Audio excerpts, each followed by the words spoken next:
Yar bulaktal yaralar, gün yaru yaralar.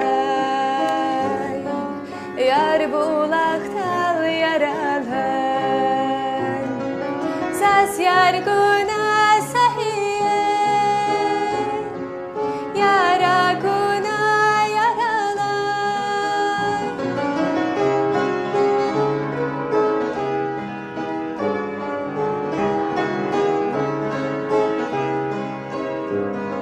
Saz yarguna sahiye. Yara guna yaralar.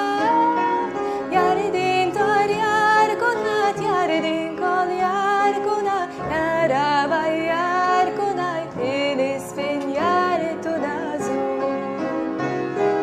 Yardin tor yarguna, yardin kol yarguna. Yara bay yarguna, inisfin yartunazu.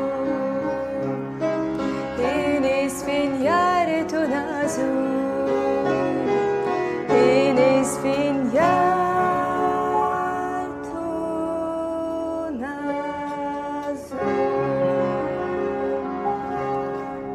Şimdi geliyorum.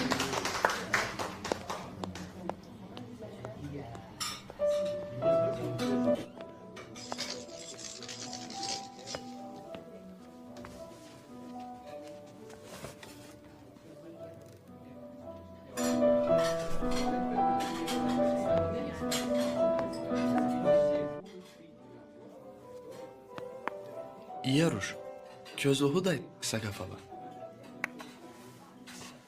Yanılmadıysam Lezgice konuştunuz. Qonaq dinlemeye vaxtınız var. Evet, evet. Misafirler başımızın tacı, buyurun.